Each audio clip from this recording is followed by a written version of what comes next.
When the last box was sealed and stacked in the moving truck, Ava Harper stood quietly in the echoing silence of her childhood home. The faded photo still hung on the hallway wall, her fifth-grade science fair ribbon, a Christmas morning smile, a younger version of her mother holding Ava in her arms. Now it was all gone, just a husk of memory. She wasn't supposed to be here, not like this, not alone. 2 months earlier, Ava had returned to Rockwell Springs, a sleepy suburb just an hour outside Chicago, to care for her mother after her second stroke. Ava had dropped everything: her marketing job in Seattle, her rent-controlled studio, her new relationship, because family always came first. That's what she believed. That's what she was raised to believe. But when her mother passed away just 3 weeks ago, Ava was blindsided. The will left everything to her older brother Dean: the house, the car, the retirement accounts, even the antique jewelry their grandmother had promised Ava when she was 16. The lawyer had read it plainly, without flinching. "I leave my estate in its entirety to my son, Dean Harper, trusting in his good judgment and care." Ava hadn't cried in the moment. She didn't even speak. She just left the office in a daze, heart pounding, rage curling cold in her chest. Dean, of course, had kept his lips tight and avoided eye contact. Typical. He hadn't lifted a finger during their mother's decline, only visiting twice, once with his new fiancée to snap Instagram photos on the porch, and again at the funeral where he gave a speech that sounded like it had been ripped from a Hallmark card. And now, he owned the house she had spent 3 months sleeping in, bathing their mother, handling medications, cooking meals, managing in-home nurses. When she confronted him, he shrugged. "Mom probably didn't want you to have the responsibility, Ava. You know, you're more emotional." That line, that smug, calm tone, that fake sympathy. It broke something inside her. And now, standing on the porch as the truck door slammed shut, Ava wasn't sad. She was planning.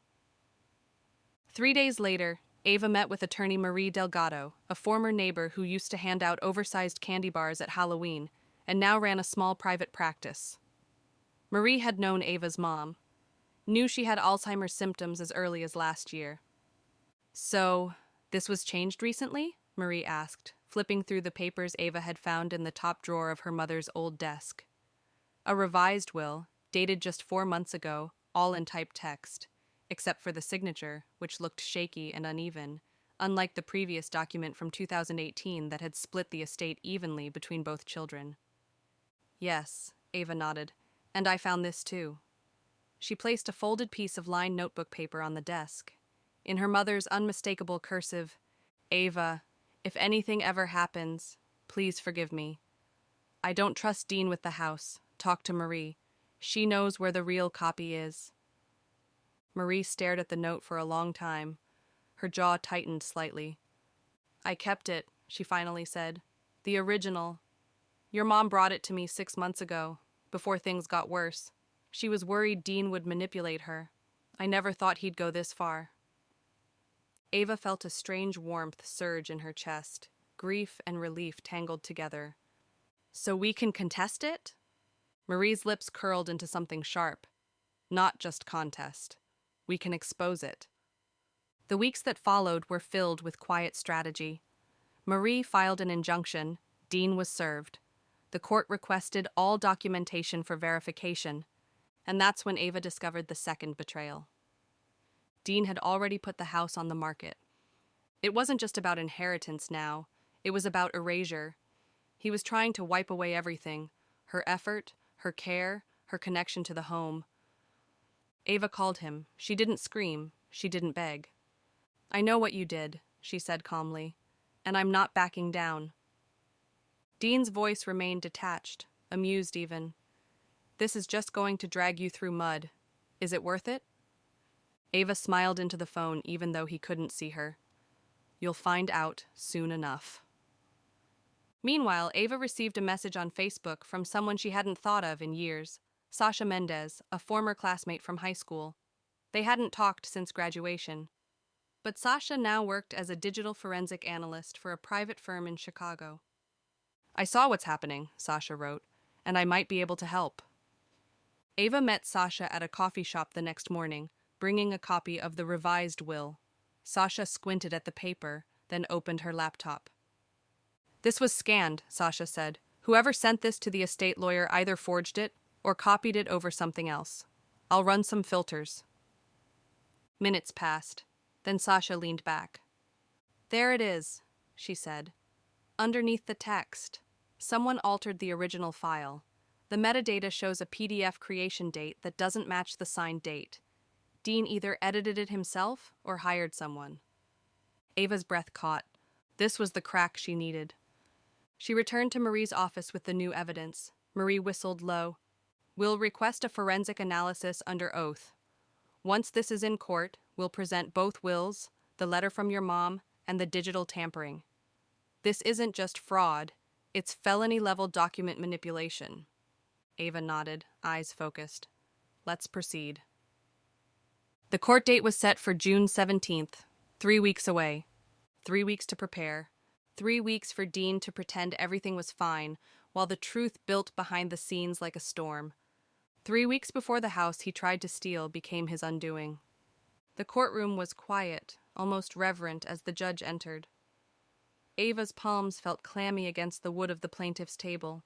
Beside her, attorney Marie Delgado whispered, Steady. You've got the truth.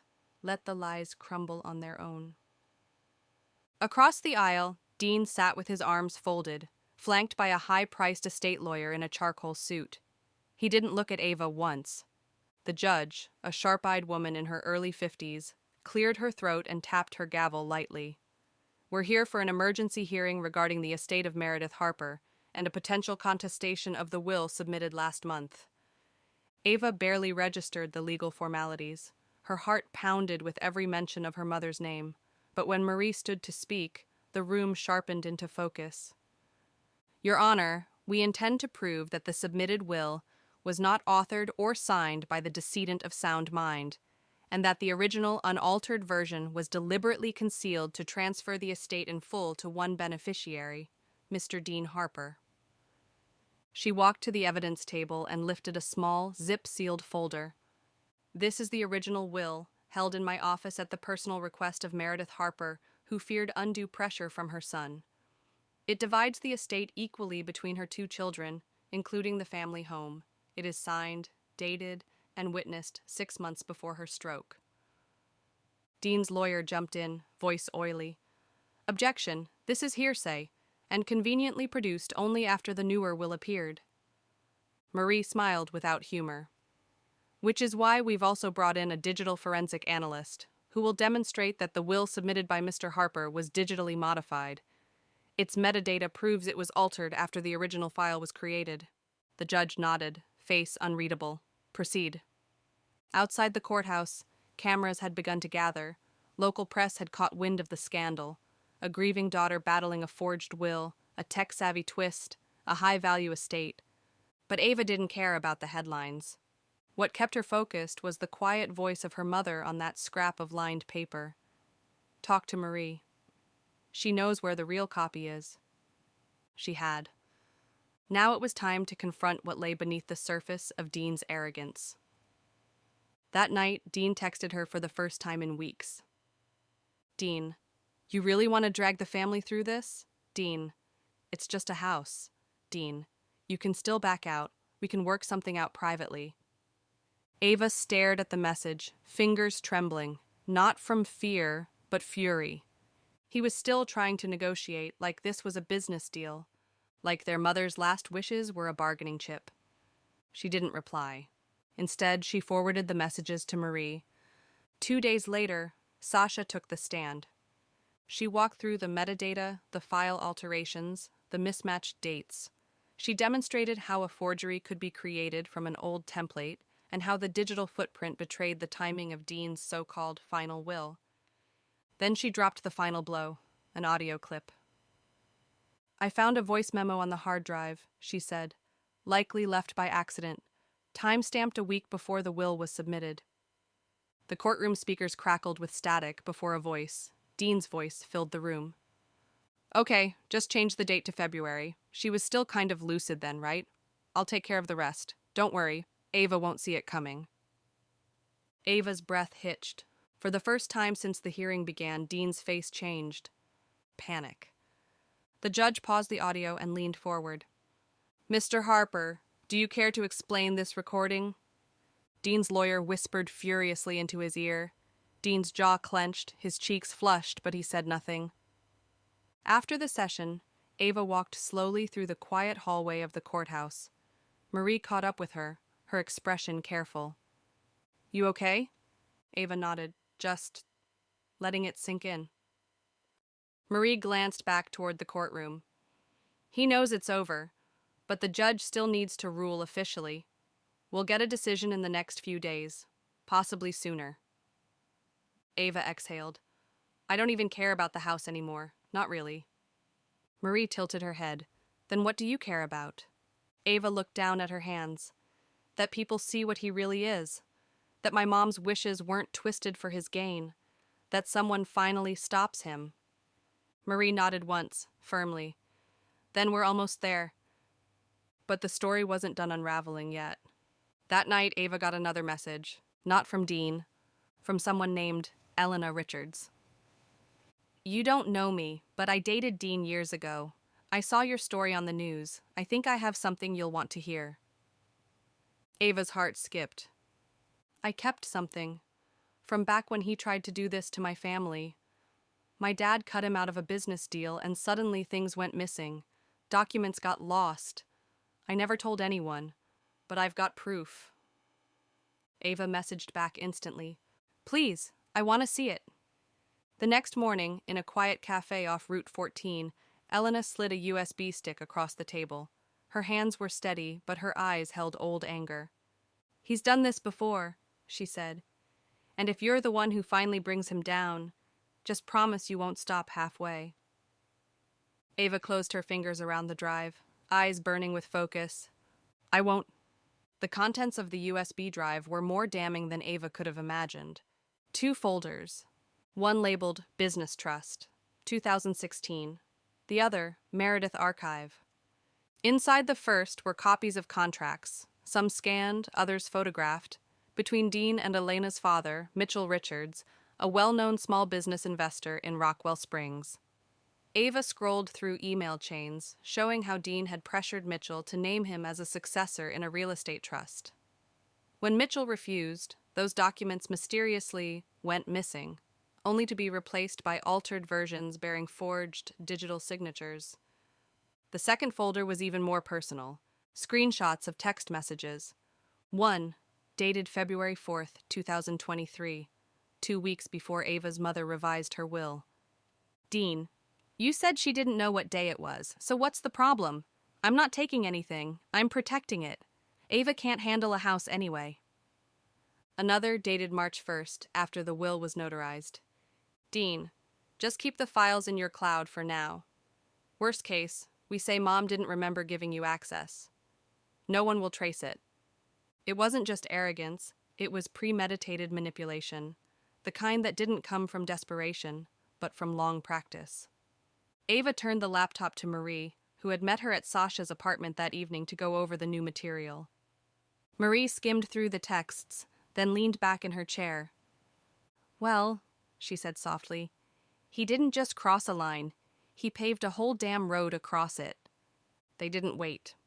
Marie filed a motion to expand the scope of the probate hearing into a full fraud investigation.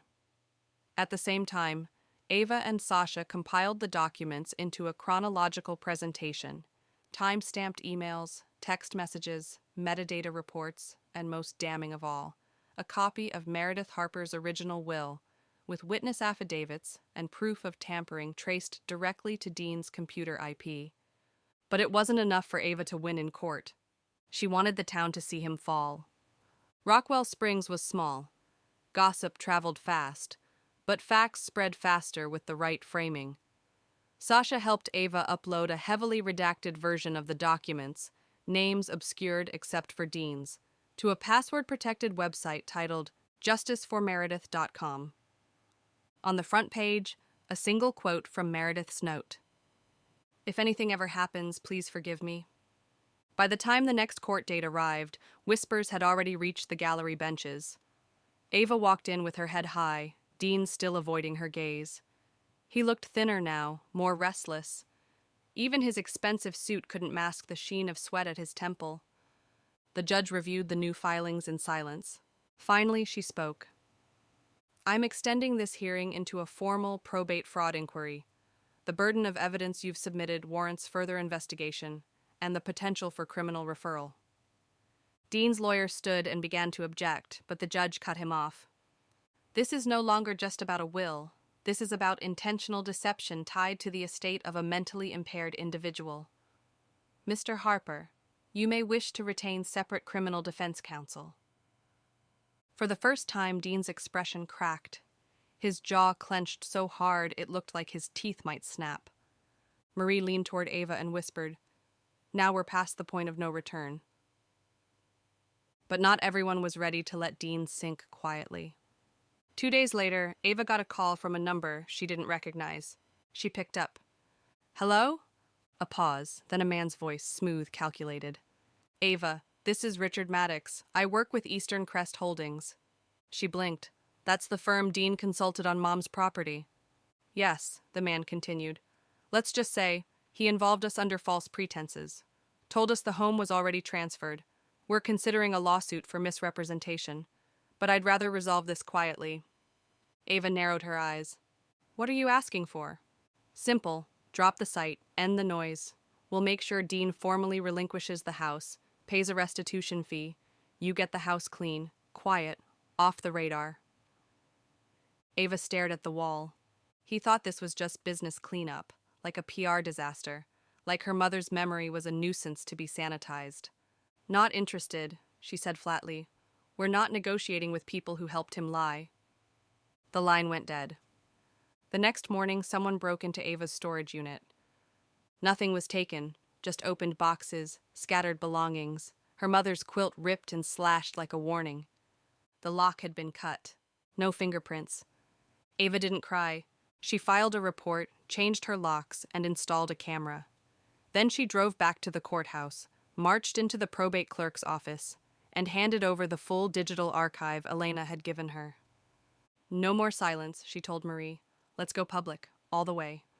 2 nights later, the story aired on the local news. Ava sat on her couch, arms around her knees, watching her mother's face appear on the screen. Her laughter captured in a video clip from 5 years ago, her eyes bright and full of life.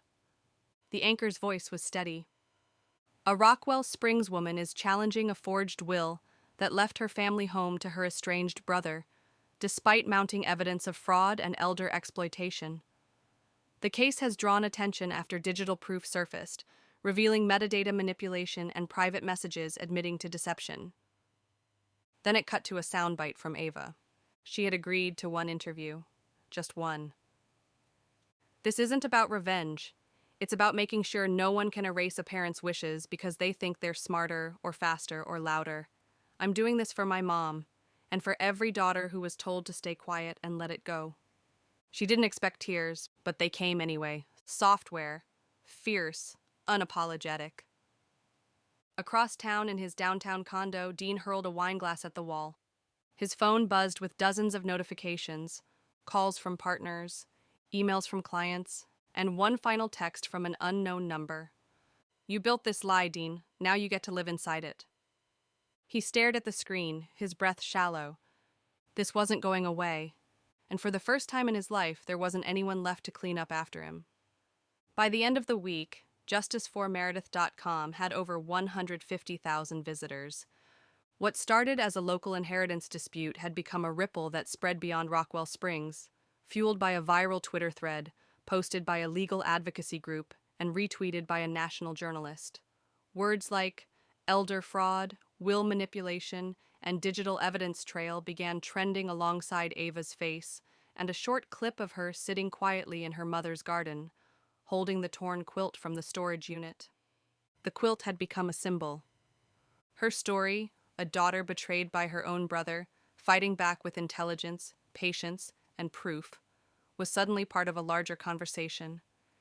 And with that attention came more voices, hundreds of them, emails, DMS phone calls, from strangers, from neighbors, from people Ava hadn't heard from in years. He did the same thing to my uncle Ava. Not with a will, but with a construction contract. Got paid up front and disappeared. I used to date Dean. He used my credit to open 3 lines he never paid back. I'm a nurse. Your mom's name is still in our logbooks. I remember when he showed up one night demanding access to her file. Said he was handling the estate. We reported it, but nobody followed up. Ava started keeping a log. Names, dates, connections. It was never just about the house. It never had been. One message stood out. From a woman named Kendra Price, who claimed to be Dean's former paralegal at a boutique real estate firm that folded 4 years ago under mysterious circumstances. He made me notarize papers I wasn't present for, Kendra wrote.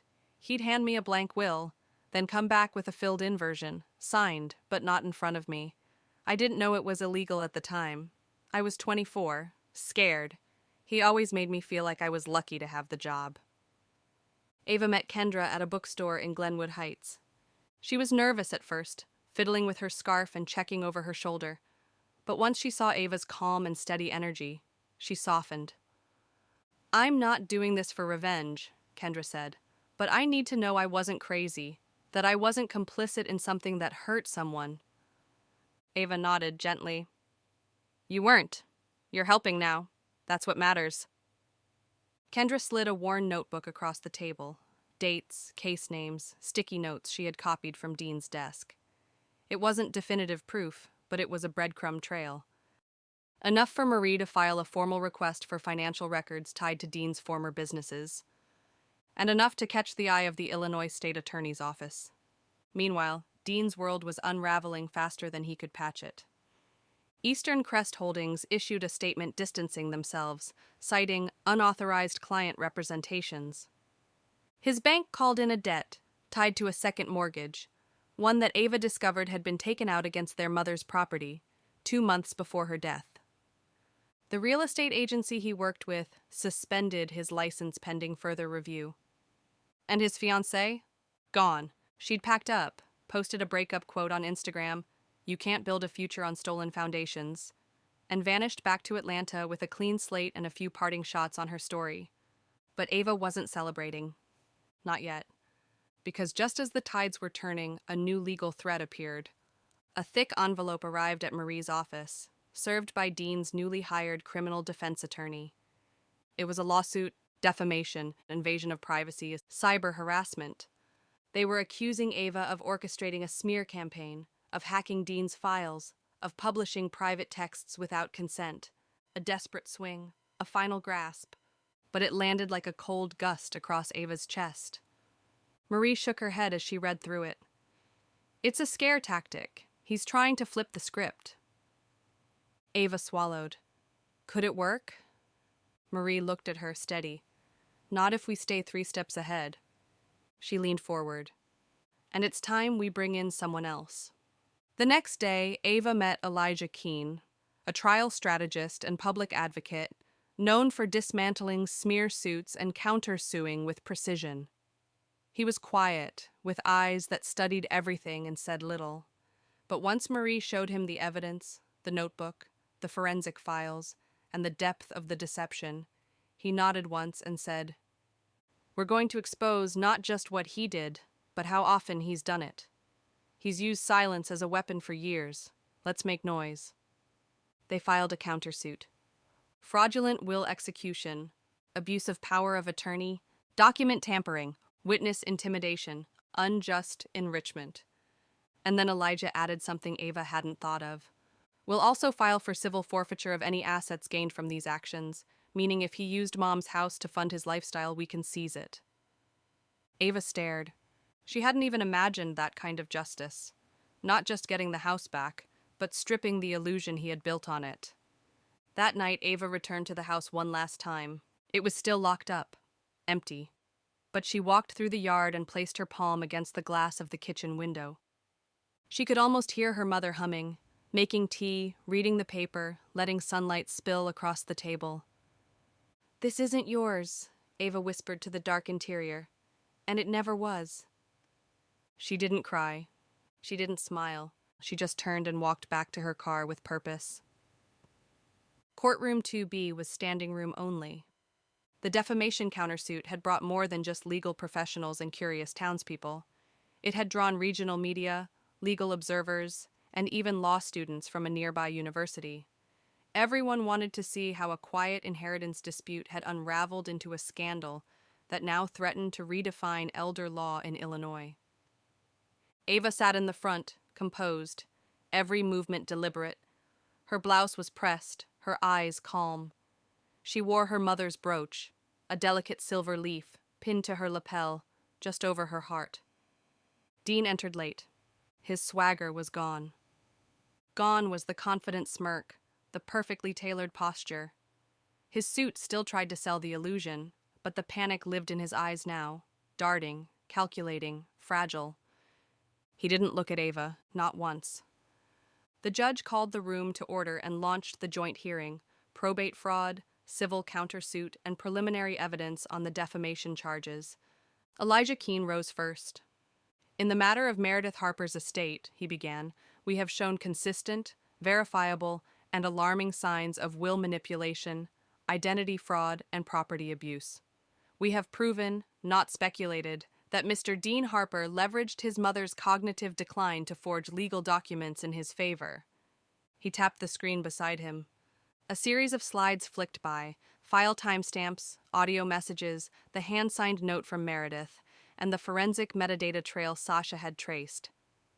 The final image froze on the signature comparison.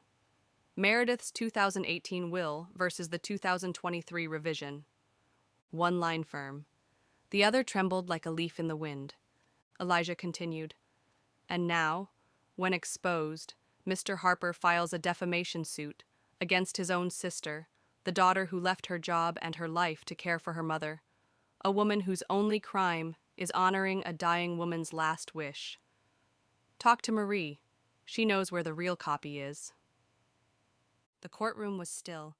Then Elijah dropped the final blow. We submit financial records indicating Mr. Harper not only altered legal documents, but that he used the house as collateral before his mother's death to secure a private loan through a shadow LLC, one registered to a defunct holding company in Delaware. The account has already defaulted, meaning, he paused, that if this court had not intervened, the Harper family home would have been foreclosed and sold by midsummer, disguised as a legal transaction, erased by paperwork. A collective inhale passed through the courtroom. Back at Marie's office that evening, Ava sat quietly while Sasha pulled up a visualization of the shell company trail.